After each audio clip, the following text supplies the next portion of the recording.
예, 여호와를 경외하며 그의 길을 걷는 자마다 복이 있도다. 예, 여호와를 경외하는 것은 주님을 두려워하거나 경외하거나 그런 뜻이라서 하나님에 대한 두려움이 있는 사람들이 주님을 믿게 되죠. 예, 우리가 담대하게 천국이 어딨냐, 지옥이 어딨냐, 어쩌고 저쩌고 이런저런 하는 이야기를 하는 그 똑똑한 논쟁을 하는 그런 사람들은 두려움이 없기 때문에 용감하고 엄청 담대하고 좋을 것 같지만은 이러한 사람들은 무서운 게 없기 때문에 하나님을 믿는 것에 훨씬 더 멀리 있는 그런 세력이다라고 볼 수가 있는 거죠. 근데 이제 교회 공동체나 이스라엘을 대상으로 한 이 말씀에 의해서 이 말씀을 듣는 자들은 여호와를 경외하는 곳으로 일단 한 걸음 나아온 사람들이다. 자기 자신을 주님께 일단 내밀고 있는 그런 세력들이다라고 이렇게 볼 수가 있습니다. 그러한 사람들의 길을 걷는 자마다 복이 있도다. 그런 사람들의 그 길은 인생의 모든 길이에요. 그래서 이 길은 간습이나 습관이나 전통이나 이런 모든 인생의 모든 전반적인 그 모든 것에 여호와를 경외하는 그런 삶을 산다는 거예요. 내 인생의 전부에 내 인생 전부를 주님께 건다는 거죠. 그래서 우리가 천국 비유에서도 진주를 만난 자는 자기의 전 재산을 다 팔아서 그 진주를 산다 그러잖아요. 그 진주는 뭐겠어요? 우리가 생각하는 부동산에 투자 가치가 있다라는 것에 대한 어떤 번뜩이는 센스가 아니라 이 진주는 뭐냐면 예수 그리스도를 말하는 거예요. 예수 그리스도가 보물인 것을 아는 사람은 자기 인생의 전부를 건다는 거예요. 그리고 정말 하나님의 나라 천국이 이 땅에서도 이루어지고 하늘에서도 이루어지는 그런 상황이 된다라는 거죠. 이 땅에서 이미 이루어진 천국의 그 내용을 가지고 이 땅에서 이미 이루어진 예수 그리스도의 천국을 가지고 우리가 육체의 죽음 속에 하나님 앞에 나아가는 결과가 된다라는 거죠. 예, 그래서 그러한 인생을 살아가는 사람들, 인생 전체를 주님께 거는 사람들은 그 살아가는 걸음걸음마다 복이 있다라는 거예요. 그 복은 바라크라고 쓰는 우리가 보통 일반적인 축복을 받는 그런 바라크가 아니라 이러한 사람들은 행복하다는 거예요. 예, 그래서 우리가 예수 안에 있을 때 행복하잖아요. 예, 우리가 주님 앞에 하나님의 뜻을 다 헤아리지 못해서 불평불만 많지만은 예수 그리스도 안에, 주 안에 있을 때 가장 행복하다라는 기본적인 그 틀과 토대는 알고 있는 그런 상태다라고 이렇게 생각이 됩니다. 그래서 주님을 경외하는 사람은 행복한 거예요. 그래서 돈이 없어서 불행한 게 아니고 또 이런저런 하지만 우리가 일을 하는 축복, 예, 그리고 하나님을 섬기는 축복, 우리가 살아서 하나님을 경험하고 하나님의 나라를 더욱더 확장시키고 세워가는 어린 양의 성전을 세워가는 그 믿음의 감격 속에서 살아가고 있는 사람들은 행복하다라는 거죠. 예, 그래서 내가 내 손이 수고한 대로 먹을 것이라 내가 복되고 형통하리로다. 예, 여기에서 너의 손이 뭐냐면은 권세나 힘이에요. 나의 힘, 내가 수고하고 애쓰는 그런 힘이 있어야 되잖아요. 그래서 우리가 왜 어제의 하루는 오늘 죽어가는 사람들의 그렇게 간절히 소망했던 하루였다 이렇게 말하면서 우리의 인생에 있어서 가치 있게 살아라 이런 이야기들을 많이 하잖아요.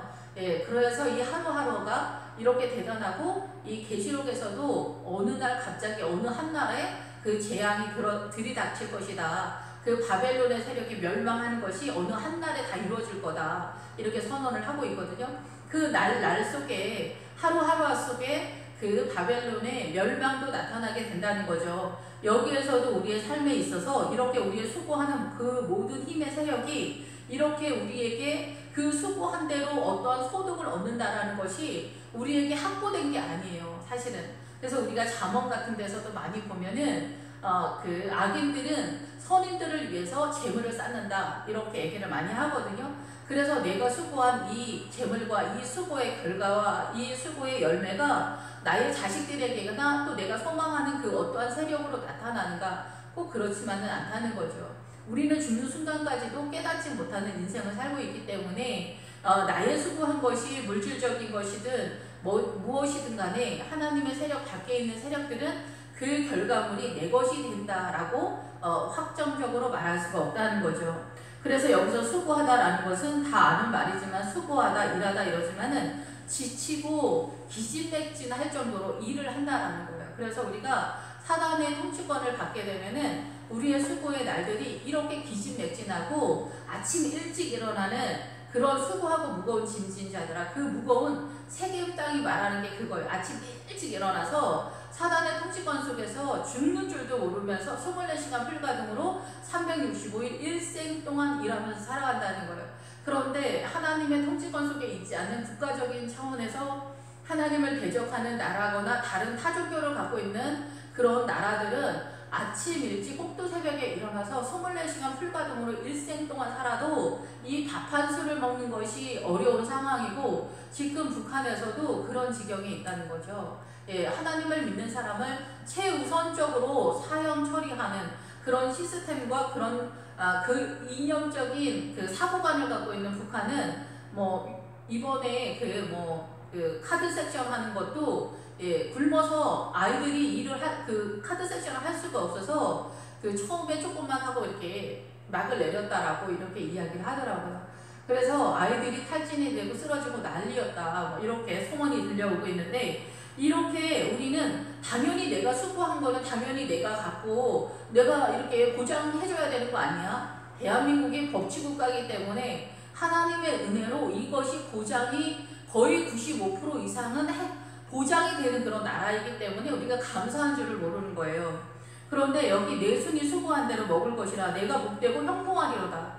네가 수고한 대로 다 네가 가질 수 있을 거야. 세워나가는 게 없을 거야. 사기치는 사람들이 내 주변에 없을 거야. 너를 등치는 사람이 없을 거야. 이러한 것들에 대한 이해를 하는 거죠. 근데 우리가 막 이렇게 빚보증을 잘못 써거나 이래가지고 한꺼번에 재산이 다 날아가거나 한꺼번에 막 거지로 나앉거나 이런 상황들이 뭐 극단적으로까지 나타나지 않는다 할지라도 우리의 일상의 삶이 내가 수고한 대로 다 나타나지 않는 것 같아서 좀 헉헉거리는 삶의 모양이 있다라고도 볼 수가 있겠죠. 그런데 여기에서 여호와를 경외하는 사람들, 그 인생 전체를 주님께 바치면서 살아가는 자들은 그 걸음걸음마다 행복하다, 복이 있다, 이렇게 주님 말씀하시는 거예요. 그래서 네가 수고한 대로 너는 그 수확을 다 가질 수 있게 될 거야. 내가 그렇게 인도해 줄 거야. 그런데 그 복의 내용이 뭔지 아니? 그렇게 되기 위해서 너는 어떻게 해야 되는지 아니? 그 복의 내용이 뭔지 아니? 그것이 3절부터 나오는 거예요. 내 집 안방에 있는 내 아내는 결실한 포도나무 같으며 내 식탁에 둘러앉은 자식들은 어린 감람나무 같으리로다. 이 얼마나 놀라우신 말씀인지 우리가 다 이해를 잘 못하고 있습니다. 그리고 모든 교회 성도님들이 그 가정의 성도들의 가정 속에 그 믿음의 가정을 세우기 위해서 교회 공동체에서 훈련 장소로 이 목회자가 말씀을 전하면 이 말씀이 각 가정에 흘러가서 이 가정마다 성도들 가정마다 믿음의 가정으로 세워지는 그 원리의 시스템을 띠고 있는데, 우리가 가정을 이렇게 세워야 하는 것에 있어서는 조금 더 집중하지 못해, 집중해서 혼육하지 못했던 것 같아요, 말씀으로. 그리고 오늘날은 이제 신방 전도사님들이 불필요하다, 뭐 말 많고 탈 많다 이런 식으로 이야기하면서 신방 전도사님들을 없애는 교회들이 더러 있어요. 그런데 옛날에 우리가 이제 구덩이 무서워서 장 안 담그냐 이런 식으로 장을 담궜더니 벌레가 좀 끼네, 가시가 끼네, 이제 내년부터는 절대로 고추장 된장을 담그면 안 되겠다, 이렇게 생각하는 바보들이 이 세상에 있을까요? 그렇죠. 그렇지 않다고 우리네 할머니들이 다 그렇게 얘기를 했어요. 그런데 오늘날 교회 공동체에서 신방 전도사님들이 제대로 못하니까 없애버리자. 그럼 자기네 목사님들은 뭐 똑바로 잘하고 있습니까? 그렇지 않잖아요. 그럼 목사님들도 없애야지. 바보 같은 일들을 한다는 거예요. 왜? 근데 이 바보 같은 일들을 하는 거에 있어서 너희들 바보다 이렇게 얘기하는 게 이 말씀과 연결이 되어 있는데, 아내가 그렇다는 거예요. 목사님은 아빠의 역할을 하는 거고 이 여자 신방 전도사님들은 어머니의 역할을 해서 목사님과 성도들 간에 완충 역할을 하면서 성도들의 하소연도 들어주면서 교회가 건강하게 세워져 가도록 이렇게 시스템을 세우는 그런 건데, 여기에서도 그 엄마의 역할에 대해서 얘기하는 거예요. 3절에 아빠들이 이제 전체적인 거에서 울타리 역할을 한다라고 또 우리가 세상에서도 그렇게 말하잖아요, 아버지들이. 근데 엄마들은 무슨 사명을 하냐? 엄마들은 내 집 안방에 있는 내실, 안방, 내실, 아주 깊숙한 곳, 이런 뜻이에요. 근데 이 내실이 뭐냐면은 아가서에도 이 내실이 나오거든요. 아주 깊은 내실에서 예수 그리스도와 그 그리스도의 신부의 술람비 여자가 만난다는 거예요.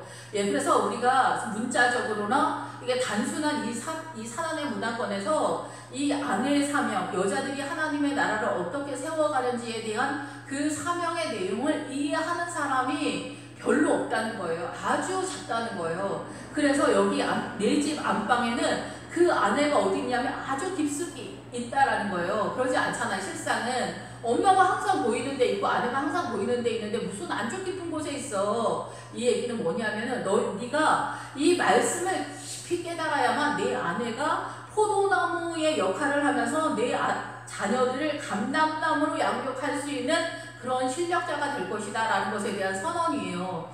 그런데 이러한 하나님의 나라에 그 큰 믿음의 가정이 세우기 위해서는 이 남편이 울타리적인 역할, 그 믿음의 기둥 같은 역할을 해줘야 하고, 그 아내가 이 깊은 그 안쪽 내실의 깊은 곳에서 이 생명나무의 생명나무 하나님의 나라의 생명수를 끌어오는 사명을 감당할 때 여기 포도나무와 감람나무의 포도원이 이 가정 속에서 세워져 간다라는 것에 대한 선언이다라는 거죠. 예, 그래서 아가서에서도 그 내실 깊은 곳에서 예수 그리스도와 이 신부들이 예수 그리스도를 만난다라는 그런 뜻이고, 이 말씀의 깊이에서 깨달아야 된다는 거. 그래서 늘상 말씀드리지만은 창세기에서 아브라함이 그 아내에 대한 신앙관을 하나님의 나라의 통치권으로 이해하게 되었을 때 이 안방에 있는 내 아내의 가치가 나타나게 된다는 거예요. 그것이 창세기 2장에서 내 아내의 위치는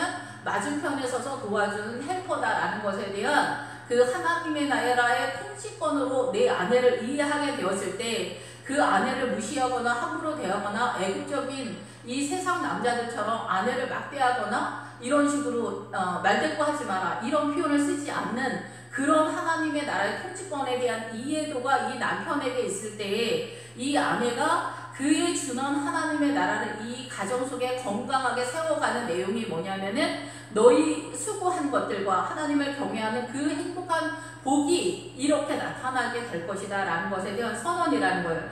그래서 너희 아내는 이 말씀의 통치권, 사단의 통치권이 아니라 예수 그리스도의 통치권으로 그 아내를 이해하고 바라보게 되었을 때, 그렇게 통치를 받게 되었을 때 결실한, 그래서 다스리기도 하고 풍성하기도 하면서 그 열매의 결실에 포도나무 같다는 거예요. 포도나무는 구원의 공동체를 일단 말하잖아요. 예수 그리스도에게 붙어있는 구원이 선포되는 거잖아요. 구원이 선포되면 그 다음에 사랑이 나가거든요. 우리는 일단 구원을 받고자 하는 열망 속에 있기 때문에 이 포도나무의 구원의 공동체의 믿음의 세계관이 서게 되면은 이 예수 그리스도의 사랑의 세계로 나아가게 되고 감람나무의 세계로 나아가게 되어지는 통치권이 나타나게 되는 거예요. 그래서 이 아내에 대한 그 통치권, 이 아내에 대한 그 이해도가 하나님의 나라의 의의 통치권, 십자가의 통치권으로 이해한 그 남편으로 인하여서 이 아내가 포도나무, 그 포도원을 이 가정으로 건강하게 세워서 이 가족 전체가, 남편과 아내와 전체가 하나의 예수 그리스도의 십자가로서 하나가 되어지는 헤브론의 믿음에 이르면서 전체적으로 이 식탁에 둘러앉아서 우리가 뭐 밥 먹고 국 먹고 뭐 맛있는 치킨 먹고 그런 게 아니라 예수 그리스도의 식탁에 앉는다라는 거죠. 영의 말씀을 먹는 그런 상태가 나타나게 될 것이라는 거예요. 너희 가정에. 그래서 창세기서부터 계시록까지 예수 그리스도가 이 어린 양의 성전이 되시며 하나님의 나라로 이 세상을 우리를 다스리는 그 통치권 속에 있게 되어지는 그 세력을 바로 이 아내가 끌고 온다는 거죠. 생명수를. 그래서 여기서는 아내가 생명수를 끌어오기 때문에 더 높다라는 개념이라기보다는 희귀족 속의 그 희귀족 속이 생명을 주는 장소인데 이 하와도 생명이라는 단어예요. 그래서 같은 기본 어근을 사용하고 있어요. 그래서 희귀족 속의 그 기본이 그 희귀족 속에 속해 있는데 천국의 믿음을 선포할 때 이 하와와 같이 이 천국의 그 메시지를 담고 있는 세력이라는 거예요. 그래서 아내의 사명은 이 가족을 포도나무와 감람나무로 세워가는 공동체, 가정의 생명으로, 이 믿음의 생명으로 세워가는 그러한 사명을 맡았다라고 볼 수가 있는 거죠. 그래서 이 아내가 이렇게 하나님의 나라의 열매를 풍성하게 포도나무 구원의 공동체를 이루어갈 때 이곳에 영의 양식이 풍성하게 식탁 가운데 세워지면서 자식들은 어린 감람나무 같다 이렇게 선언하는 거예요. 여기에서 어린 감람나무 같다. 자식들은 훨씬 더 올라간 상태죠. 구원의 공동체인 포도나무보다 구원의 공동체인 포도나무가 활성화가 되고 종려나무처럼 뻗어나가고 하나님의 나라가 풍성해지기 위해서는 감람나무 상태가 되어야 되는 거예요. 이 감람나무가 올리브나무고 신약식으로 하면 성령 충만한 상태인 건데 아직 어린 감람나무다. 그래서 우리의 자녀들이 아직 성숙하고 완성되지 않은 상태이기 때문에 어린 감람나무다는 거예요. 너희들의 자녀들이 이렇게 믿음의 유사한 상속을 받고 있는 그런 상태로 자라나게 될 거다라는 거예요. 그래서 이 가족이 서기 위해서는 그 남편이 아내를 대하는 태도가 신앙관에서 예수 그리스도의 통치를 받게 되었을 때 그 아내가 생명의 사명을 감당하게 되면은 이렇게 구원의 공동체가 이 작은 단위로서 이렇게 활발하게 이루어지는 감람나무의 결과로 나타나게 된다는 거죠. 성령 충만함에 자라남이 올라오게 된다. 여호와를 경외하는 자는 이같이 복을 얻을 것이다. 그래서 결국 여호와를 경외하는 사람들은 이같이 복을 받는데 이 복은 바라크예요. 그래서 하나님을 경외하면서 찬양하며 무릎을 꿇는 그 믿음의 복을 받는 그런 가정이 될 것이다 라고 이렇게 주님 말씀하고 있습니다. 그래서 여호와께서 시온에게 내게 복을 주실지어다.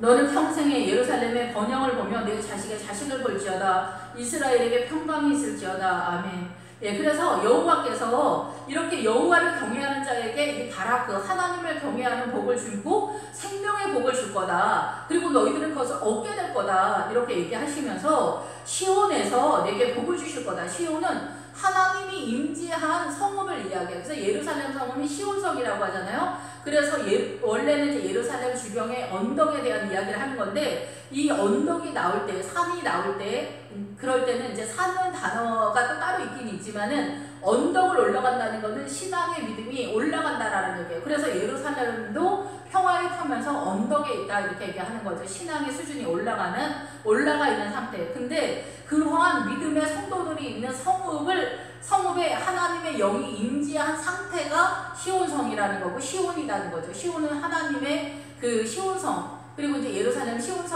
시온성이라고 할 때 하나님의 임재가 이 도시 전역에 있는 상태가 될 때 우리가 시온성이다. 예루살렘이 시온성이다 이렇게 얘기한다라고 볼 수가 있겠죠. 그래서 이 하나님의 임재 가운데 있는 복을 주실 것이다. 너에게 너의 일생 동안 너의 하루하루의 날 너희가 살아있는 날 하루 그 날 평생에 예루살렘의 번영이 나타나게 될 거다. 그래서 너는 예루살렘의 믿음에 이를 거다. 이 신앙의 출발이 이제 애굽에서부터 출발해서 광야에서 요단강 건너서 여리고성 아이성 이렇게 나아가지만 결국은 예루살렘 그 믿음에 이르러야 되고 그 예루살렘의 최종적인 결과가 이 계시록에서 새 예루살렘 성으로 나타나게 되잖아요. 그래서 그 새 예루살렘 성의 그 믿음이 보석같이 나타나잖아요. 반석에 의한 보석 같은 믿음으로 나타나는 것을 이 예루살렘이라고 하는데 새 예루살렘이 계시록에 나타나는 것까지 우리의 믿음이 그렇게 자라남에 대한 선언이라고 볼 수가 있는 거죠.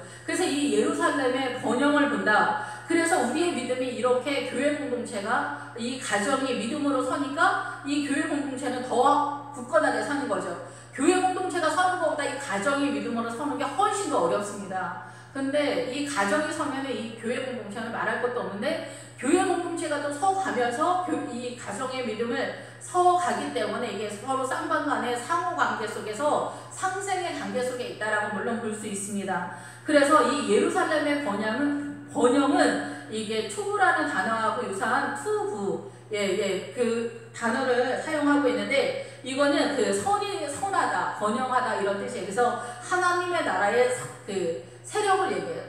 그래서 예수님한테 선한 선생이 이럴 때 예수님께서 내가 어찌하여 나에게 선한 자라고 하냐 아버지 외에 선한 자가 없다 이렇게 얘기하시잖아요. 예수님도 그럴 정도로 이 선함에 대한 세력이 아버지께 속한 것을 얘기하는 거예요.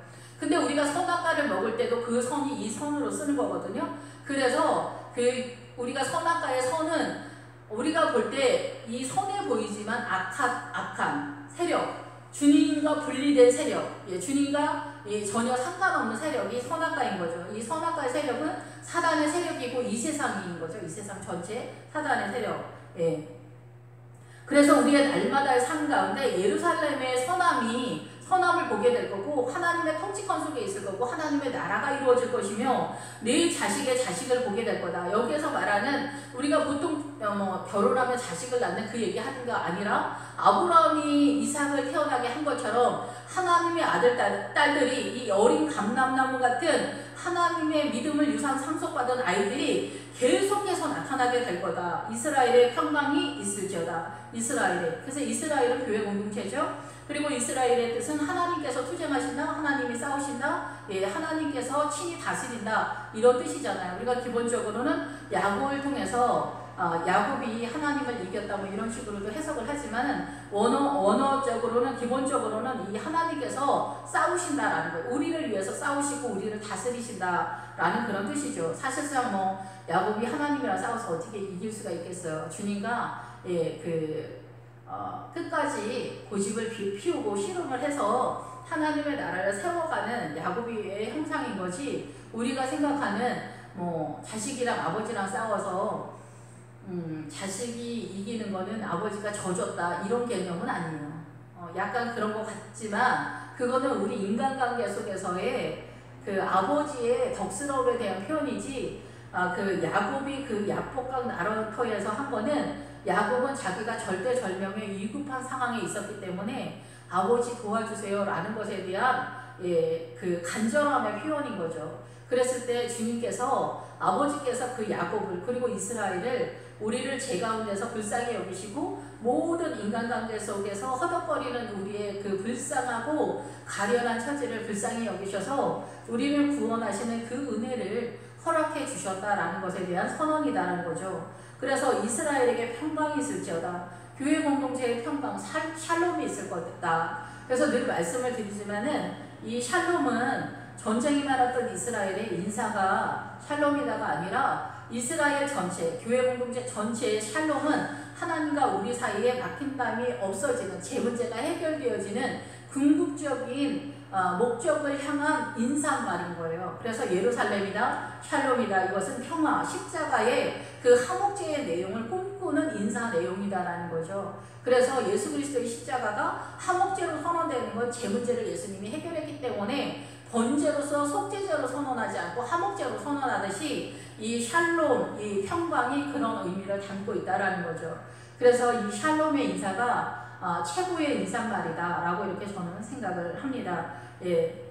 그래서 우리 가정 속에 3절에서 그 아내에 대한 우리의 이 정체성이 이 인식이 예수 그리스도의 통치권 속에서 보게 되었을 때 그 아내가 이 가정을 그 믿음으로 세워간다는 거. 그러면 남편과 아내가 둘 다 깊이 있는 크리스찬일 때 나타나는 현상이지 어느 한쪽이 그렇지 않을 때는 쩔뚝발이가 되는 그런 형국이라는 거죠. 그래서 창세기 2장에서 이 옆구리를 빼내서 그러는데 이 옆구리의 기본 어구리에 들어가서 이제 이렇게 보다 보면은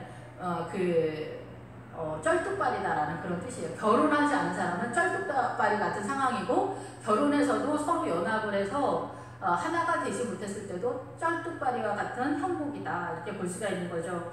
그래서 그리스도 안에서 서로 이제 결혼을 해서 많은 다름 속에서 하나가 되어져 가는 것들이 시간이 사실 좀 걸려요. 그럴 때 조금 인내하면서 기다리면서 이 믿음의 여정이 제가 요즘 개인적으로 이제 깨달은 건데 그 이삭이 그 에색과 신나가 르호봇의 그 여정을 가잖아요. 에색은 다툼이고 그 신나는 적대적인 관계가 되고 르호봇은 넓어지는 그 지역이다라는 그런 뜻이거든요. 그래서 우리의 신앙관도 이렇게 처음에는 좁은 길을 따라 생명의 길을 가게 되면 다툼이 나타나고 적대적인 관계가 일정 기간 나타나지만 더 믿음의 길을 가다 보면은 이 영역이 넓어지면서 하나님의 나라가 굳건하게 왕성하게 든든하게 세워지는 그 어느 날이 이르게 될 것이다 라는 거죠. 그렇기 때문에 이 그 내 집 안방에 있는 내 아내는 결실한 포도나무 같으며 내 식탁에 들려 앉은 자식에는 어린 감람나무 같으리로다. 이러한 우리가 꿈꾸는 이 신앙관이 우리의 삶의 현장 속에 나타나기 위해서는 상당한 시간이 걸릴 수 있습니다.